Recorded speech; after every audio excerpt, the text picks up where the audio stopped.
지난 강의에서는 창세기 1장과 2장의 창조 사건을 비교해 보았는데요. 이번 강의에서는 창세기 1장과 2장에서 나오는 하나님의 이름이 다르다는 사실을 토대로 하나님의 이름들에 대해서 집중적으로 설명해 드리려고 합니다. 하나님의 이름이 하나님 하나라고 생각하실 수도 있지만 성경에는 하나님을 부르는 방법이 여러 가지로 등장하는데요. 먼저 삼위일체로 일하시는 하나님이 있을 것 같고요. 아버지의 성품을 가진 유일한 하나님, 그리고 그분의 성품을 드러내기 위한 다양한 이름들이 있습니다. 기독교인이라면 하나님의 이름쯤은 당연히 잘 알아야 하지만 사실 우리는 그분의 이름에 대해 정확하게 알지 못하는데요. 그 이유가 30가지가 넘는 이름이 있고 하나님의 이름을 정확하게 발음할 수 없기 때문입니다.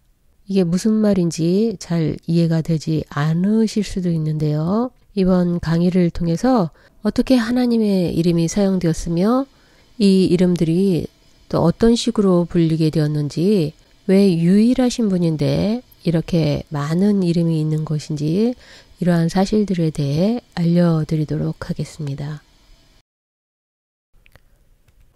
지난 시간에 들으셔서 아셨겠지만 하나님의 이름은 매우 다양합니다. 하나님의 이름을 여러 가지로 부르는데요. 다만 우리가 잘 느끼지 못하고 사용했을 뿐입니다. 아버지라고 부르기도 하고 하나님이라고 할 때도 있고 하나님 아버지 혹은 주님, 여호와 이렇게 부를 때도 있는데요.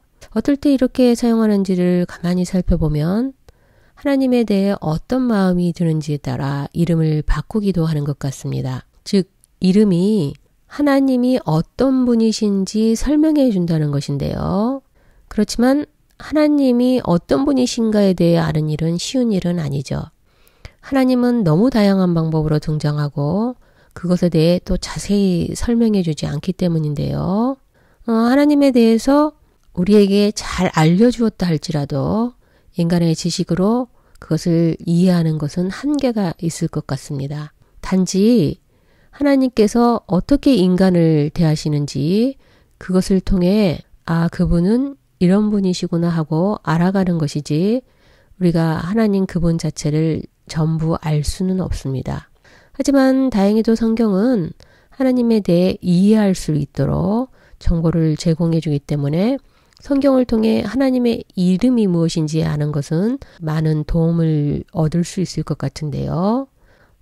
반대로 하나님의 이름을 이해하고 나면 성경을 더 이해할 수 있기도 합니다. 이것은 성경은 하나님을 다양한 방법으로 설명해 주기 때문이죠. 그 중에 하나가 바로 하나님의 이름을 이해하는 것이 될 것 같고요. 그럼 이제 하나님의 이름들을 하나씩 알아보도록 하겠습니다. 정확한 하나님의 이름을 알기 위해서는 먼저 출애굽기 3장으로 문을 열어야 하는데요. 출애굽기 3장 11절부터 한번 보겠습니다. 모세가 하나님께 아뢰되 내가 누구이기에 바로에게 가며 이스라엘 자손을 애굽에서 인도하여 내리이까. 하나님이 이르시되 내가 반드시 너와 함께 있으리라.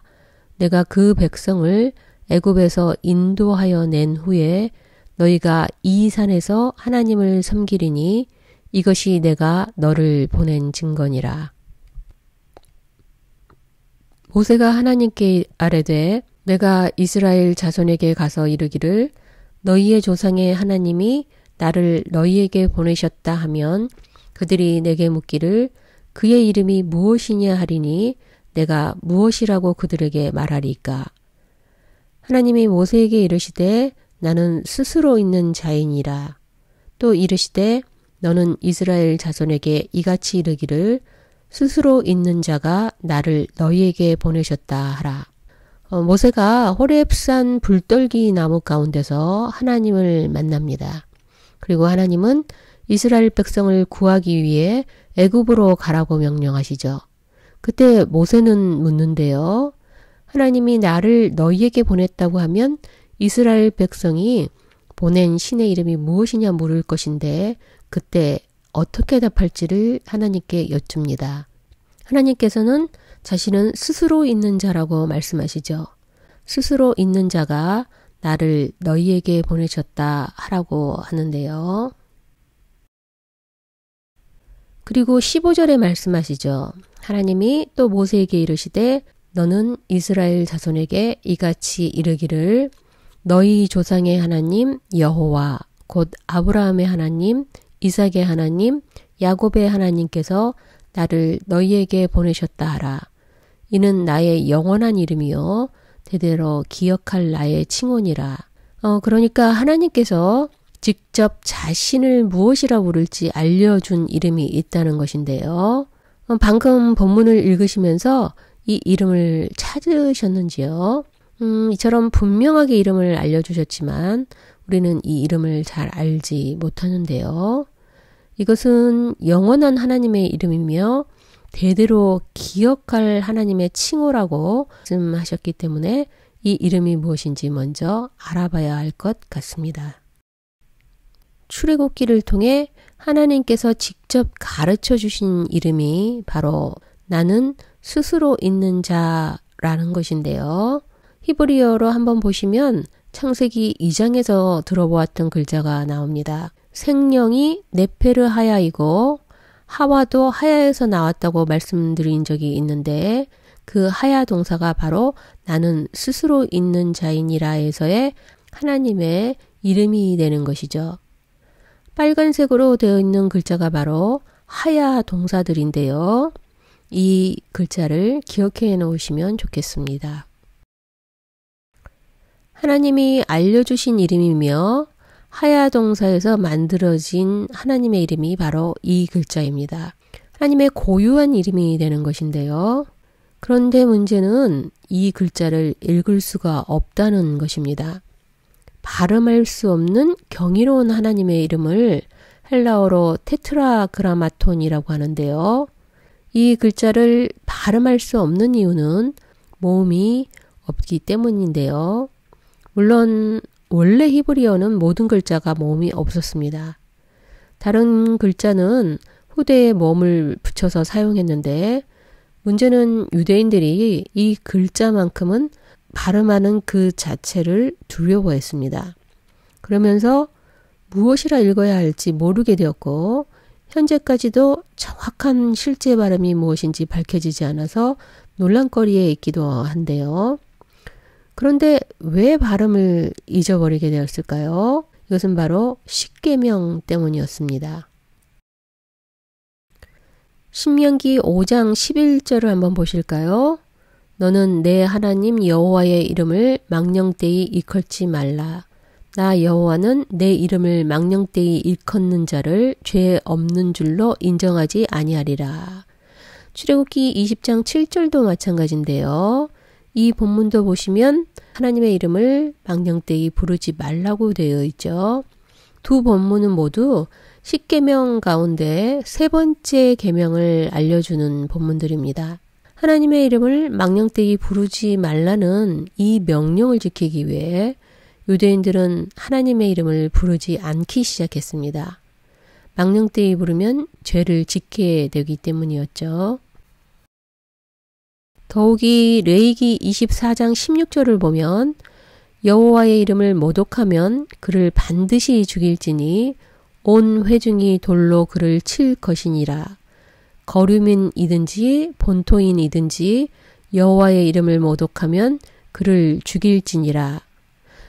그러니까 죄를 짓게 되는 것에 그치는 것이 아니라 하나님의 이름을 모독한 사람은 어느 나라 사람이든지 죽일 수 있다고 말하는 것이죠. 그렇다면 유대인들은 더욱더 하나님의 이름을 함부로 말할 수 없었을 것입니다. 제가 마태복음에서 하나님의 나라라는 말을 쓸 수 없기 때문에 천국이라는 말로 대신 마태가 사용한 것이 바로 이러한 것들 때문인데요. 자, 그렇다면 만약 여러분이 유대인이라면 어떻게 하면 좋을 거라 생각하시는지요? 그래서 이들은 함부로 말할 수 없기 때문에 이 단어를 발음할 수 있는 다른 단어를 찾기 시작했습니다. 그것이 바로 아도나이라는 단어인데요. 기원전 300년 전부터 이스라엘 민족은 하나님의 이름을 부르지 않기로 결정했다고 합니다. 이 이름 앞에서 자신을 최대한 낮춘다는 뜻으로 아도나이, 즉 주님이라고 부르기 시작했는데요. 그러니까 원래 이름을 부르는 것과 아무 상관없이 의미만 담긴 단어를 사용하게 된 것입니다. 그러면서 문제가 더 발생하게 되었는데요. 원래 하나님의 이름은 모두 자음으로만 이루어져 발음하기도 힘든 데다가 하나님의 이름을 함부로 부르지 못한다는 것 때문에 아도나이라고 부르면서 하나님께서 알려주신 이름을 사용하지 않게 되자 이 이름을 어떻게 발음해야 하는지조차도 잊어버리게 된 것이죠. 뿐만 아니라 이스라엘은 모국어를 점점 잃어가고 있는 중이었기 때문에 성경을 읽기가 어렵게 되면서 5세기경 맛소라 학자들이 모음을 추가해 덧붙이게 됩니다. 누구든지 히브리어를 동일하게 읽게 하려는 뜻에서 모음을 붙인 것이었는데요. 이때도 여전히 하나님의 이름은 발음할 수 없는 글자였습니다. 그래서 원래 글자에 아도나이의 모음 글자를 붙여서 이런 글자를 만들었는데 그래도 끝까지 이 이름을 부르지 않으려고 했다고 합니다. 이렇게 되면서 학자들은 잃어버린 하나님의 이름을 연구하기 시작했고요. 그러면서 예호바, 야훼, 야외 이런 발음들을 찾게 되었습니다. 이 글자를 1518년 교황 레오 10세의 고해 신부였던 갈라티누스가 아도나이라고 발음하지 않고 예호바라고 발음합니다. 그 뒤로 많은 전통에서 하나님의 이름을 여호와라고 발음하게 되었는데요.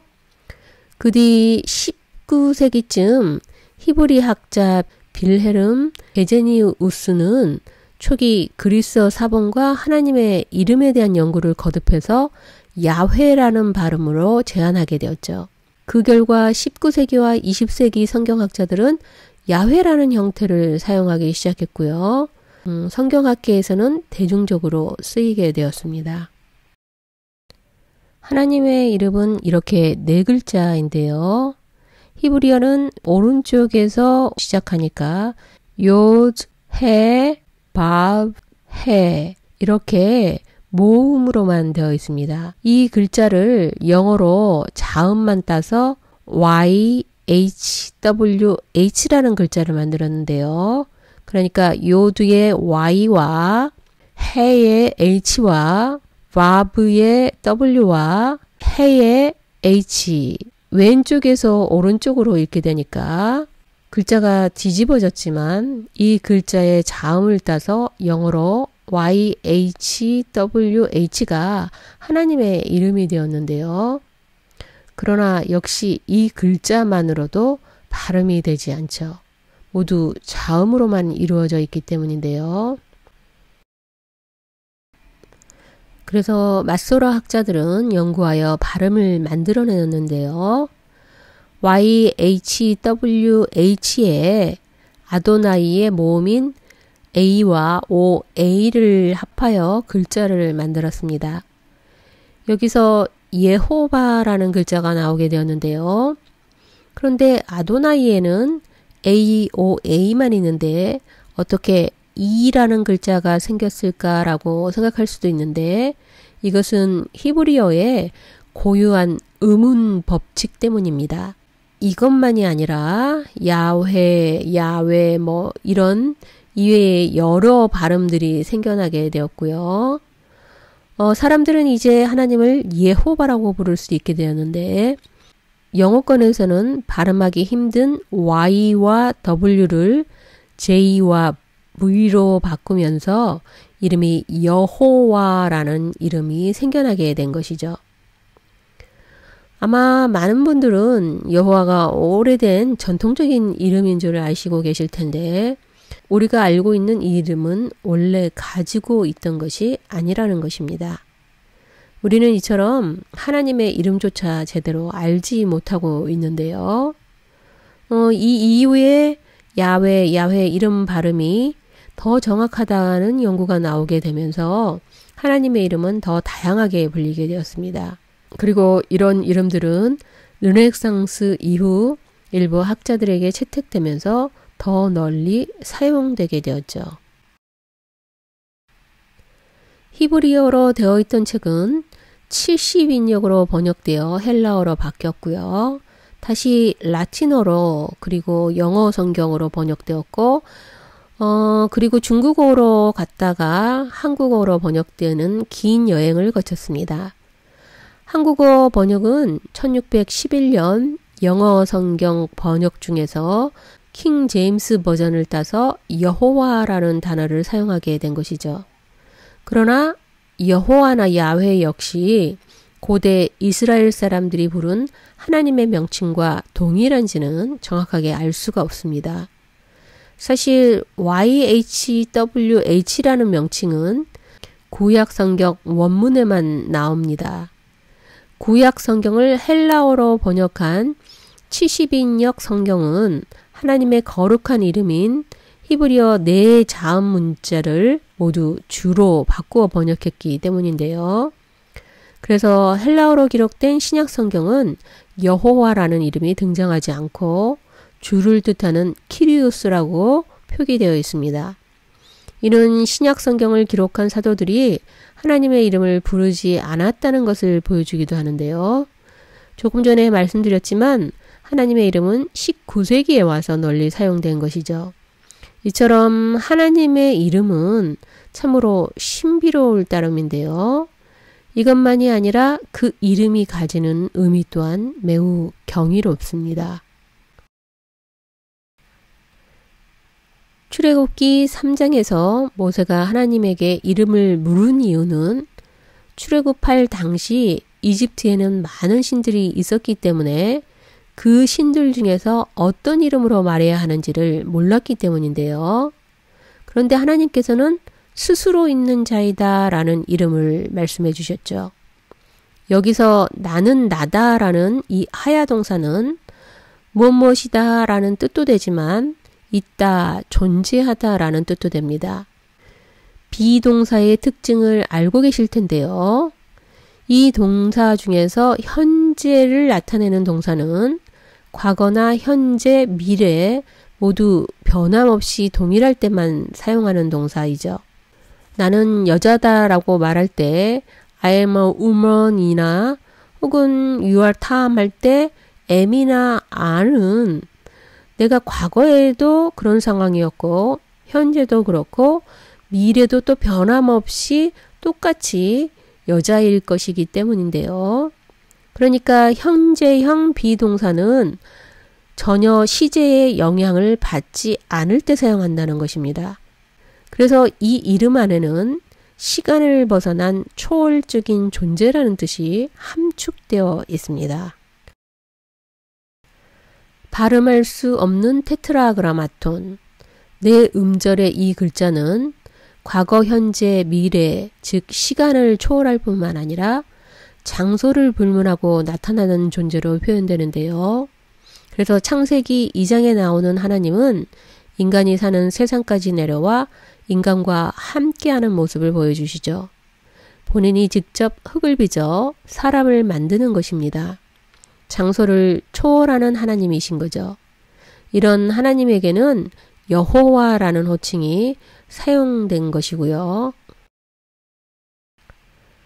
이 이름은 하나님께서 직접 알려주셨으니까 자신을 칭호하기 위해 사용한 이름이라고 할 수 있지만 신명기 5장 11절과 출애굽기에 나오는 명령 때문에 부를 수도 말할 수도 없는 이름이 되어버렸죠.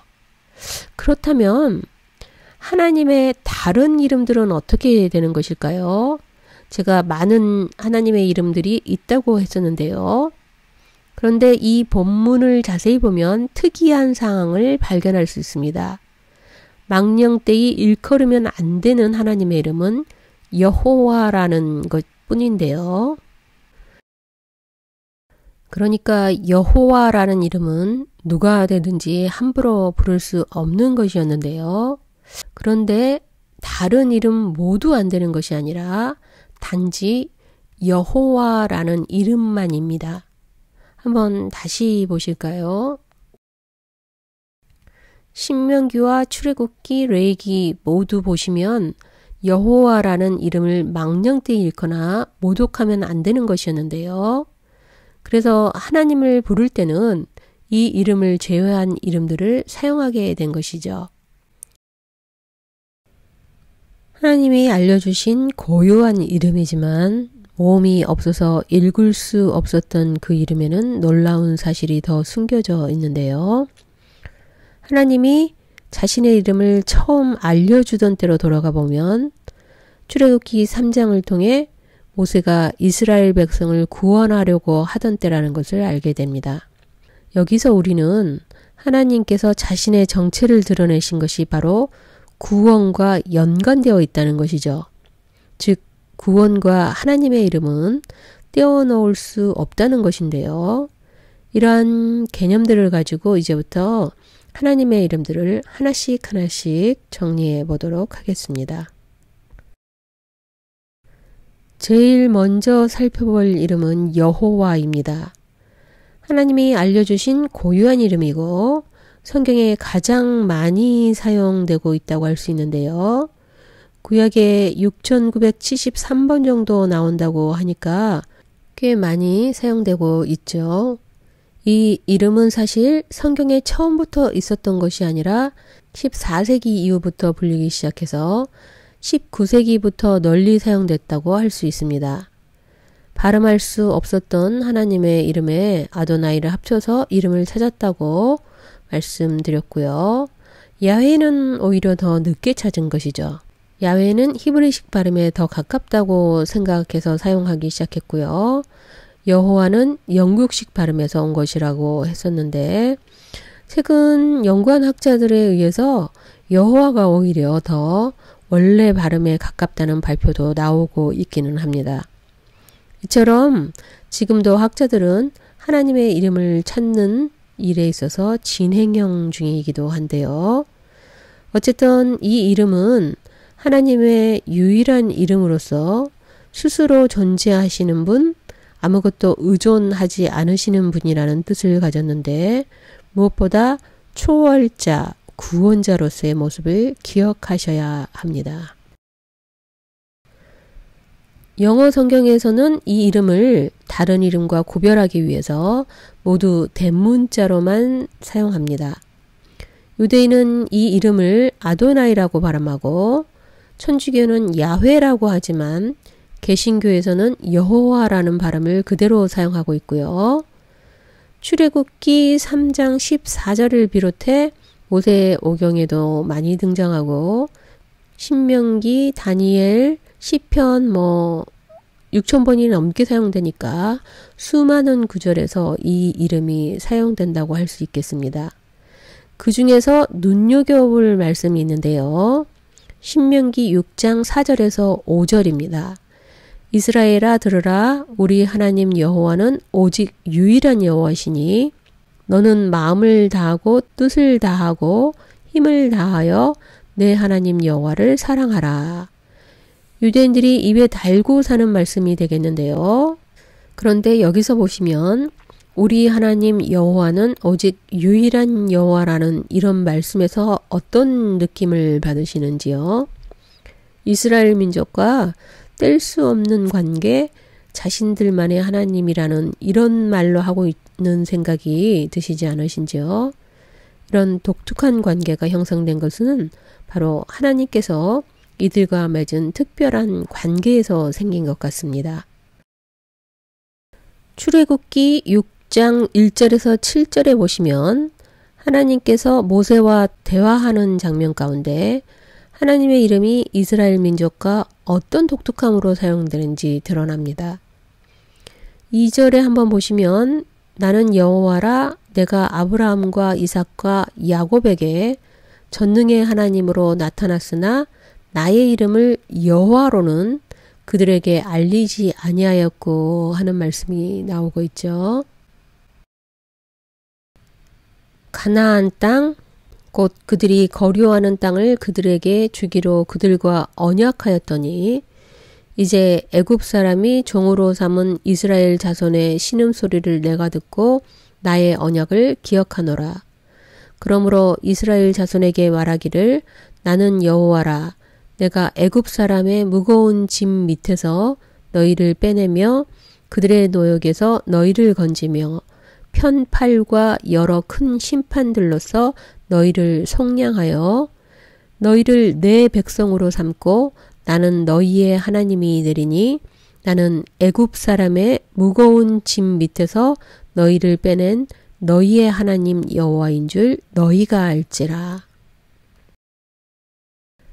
다른 민족에게는 알려주지 않았던 이스라엘만의 유일한 하나님으로서 애굽으로부터 빼내어 노역으로부터 건지며 심판에서 속량하시고 구원하신 여호와이시기에 그들은 신명기 6장 4절에서 5절 말씀을 입에 달고 살 수밖에 없었던 것입니다. 이스라엘 민족을 선택하셔서 하나님은 이 나라 민족들과 특별한 관계로 맺으려고 자신의 백성으로 삼으셨습니다. 그러나 이들의 불순종으로 결국 하나님과의 관계가 끊어져 버렸고 이들은 다시 노예 생활을 하게 된 거죠.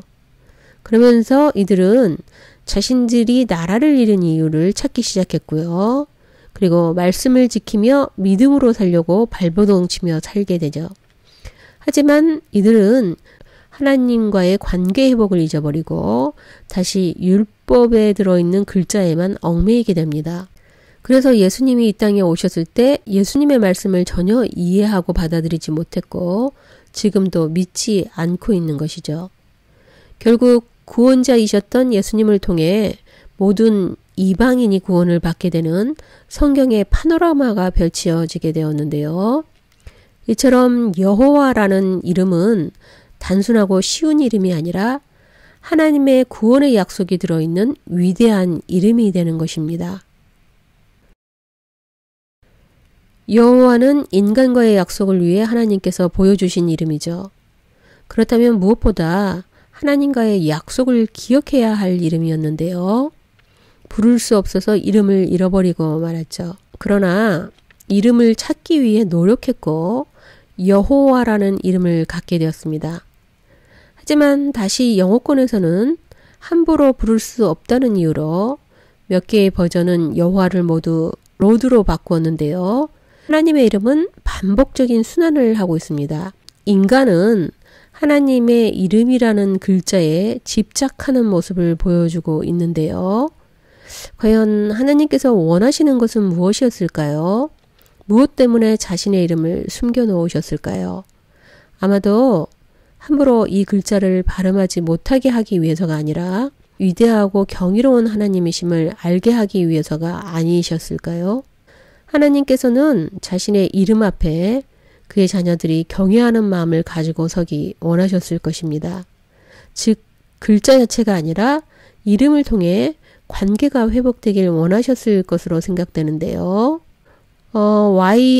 YHWH 이 글자는 1년에 딱 한 번 제사장만 발음할 수 있었고 필사자들도 이 글자가 나오면 목욕하고 와서 이 글자를 썼다고 합니다. 이처럼 함부로 이 이름을 부를 수 없었을 때는 하나님 앞에 경외심을 가지고 이 글자를 대했을 것입니다. 그러나 이름을 찾고 나서 우리에게는 너무나 쉽게 불려지기 시작했고 하나님에 관해 가볍게 생각해 버리게 된 것 같습니다. 이제 하나님의 이름 앞에 우리가 가지고 있는 경외심을 한번 점검해 보아야 할 것 같은데요. 여호와라는 이름에 대해 알아보았고요. 두 번째로 야훼 혹은 야훼라고 발음하는 하나님의 이름을 알아보겠는데요.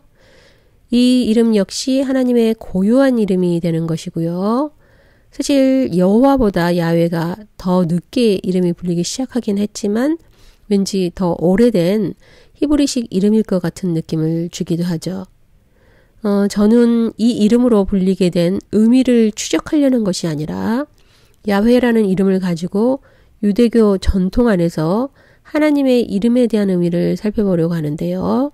이미 들으셔서 다 아시겠지만 야훼는 여호와와 발음의 차이를 보이는 단어이고 사용하는 부류가 다르다는 것만 차이가 있을 뿐 이름의 의미는 같습니다. 그러나 개신교에서는 이 이름을 사용하지 않기 때문에 성경에 등장하지 않는데요.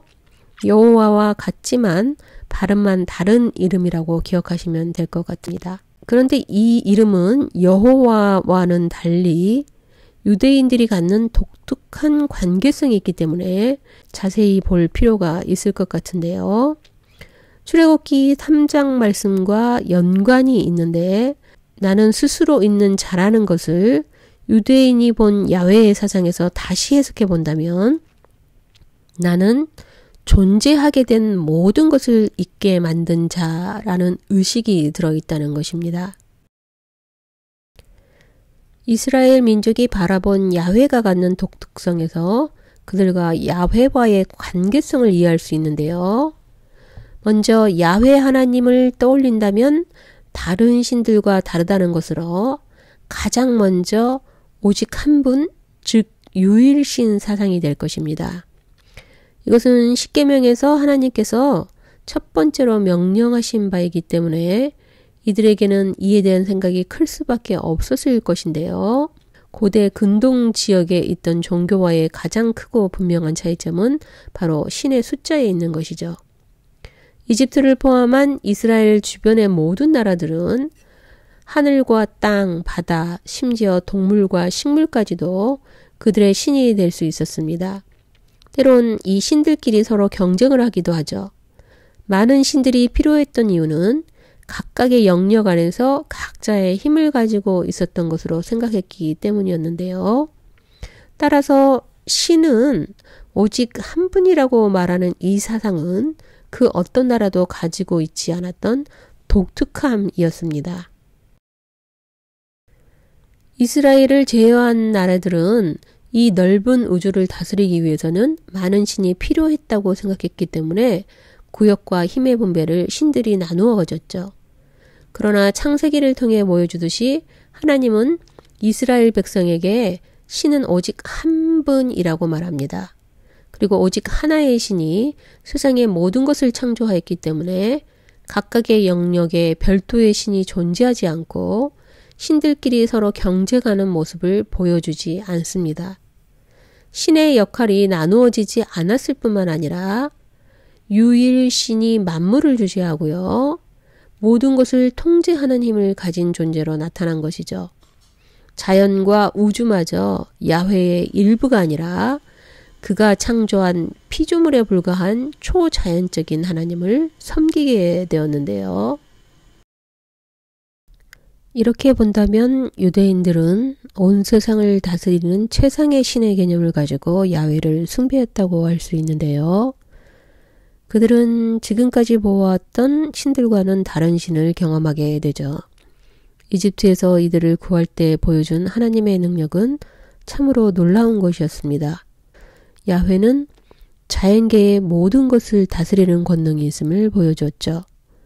이나 메뚜기, 개구리들을 다스렸고 바닷물을 가르고 바람이나 구름을 조절하는 능력을 가졌으며 전염병이나 죽음까지도 관장하는 하나님이란 것을 보여준 것입니다. 이들이 바라보았던 일반적인 신과는 전혀 달랐는데요. 무엇보다 제사를 드리는 목적이 달랐죠. 고대 근동의 제사는 신을 위로하고 달래서 비를 내리게 하거나 재앙을 피하게 하려는 것이었지만 야훼께서 이스라엘 민족에게 요구하신 제사는 죄를 씻음으로 야훼와의 만남을 통해 관계 회복을 제사를 통해 이루기를 바라신다는 것이었습니다. 또한 이스라엘 민족에게 야훼 신앙은 지존자라는 사상이 있었는데요. 나는 나이다 스스로 있는 자라는 것은 그 어떤 신에게 들어본 적이 없었고 이 세상은 다른 신들과는 완전히 다르다는 것을 그들에게 알게 해 주었습니다. 고대 근동신들은 창조 신화를 가지고 있었죠. 그러나 야훼는 누구에 의해서 만들어진 것도 아니며 본인 스스로 있는 지존자라는 것은 다른 신과는 완전히 구별된다는 말이었는데요.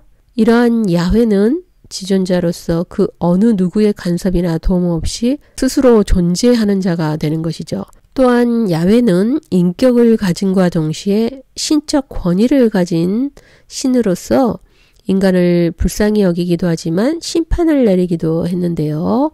왕정 시대에 들어가면서 야훼와 이스라엘의 관계는 야훼가 왕이 되고 이스라엘은 그의 백성이 되는 것이었습니다.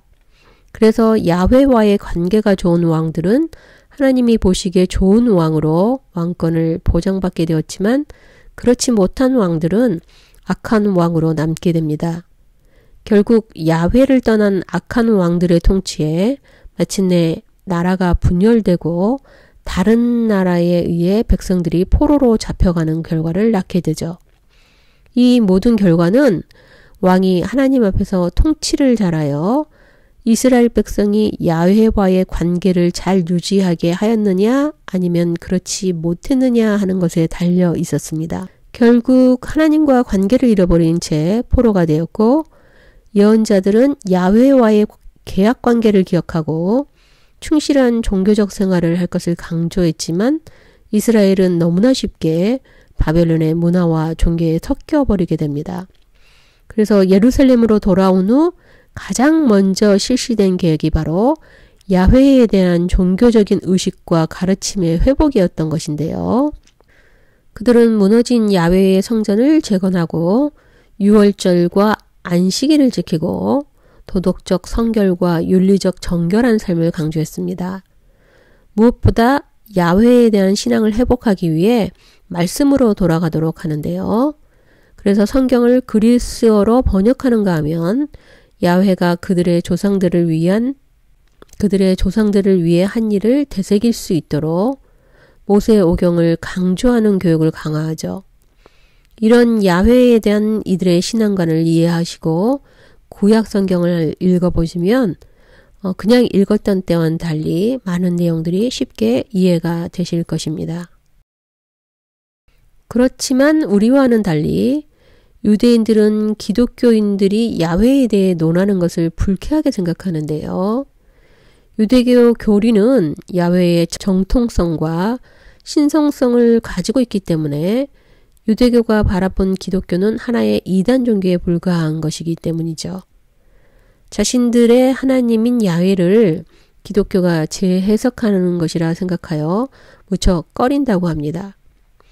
이 이름에는 이렇게 특별한 생각들이 심겨져 있는데요. 그래서 2차 바티칸 공의회 때 가톨릭에서는 야훼에 대한 생각을 발표하게 됩니다. 이 이름이 발음이 잘못되어 다시 새롭게 밝혀질 여지가 있다는 것과 세 번째 계명에 따라 하나님의 이름을 부르는 것을 금지하여 야훼라는 단어를 모두 주님으로 바꾸기로 하죠. 이름이 함부로 불리지 않도록 한 것인데요. 하지만 우리나라 순복음 재단인 기독교 하나님의 성회 측 교단에서는 개신교임에도 찬송가의 여호와를 야훼라는 표기로 바꾸어 사용하고 있다는데요. 어떤 분들은 이 발음이 하나님의 이름이라고 강력하게 주장하는 분도 계시지만 이처럼 이 발음에 대한 논란은 여전히 남아있는 이름이라 할 수 있겠습니다. 하나님의 이름에 대해서 들어보시면서 어떠셨는지요? 너무 모르고 있었다는 생각이 드시지는 않으신지요? 앞으로도 알아가야 할 이름이 많이 남아 있습니다. 이렇게 해서 이번 강의는 여기서 마무리하도록 하겠는데요. 또 계속해서 하나님의 이름을 더 알아보도록 하겠습니다. 강의를 들으시느라 수고 많으셨습니다. 다음 강의에서 또 다시 뵙겠습니다.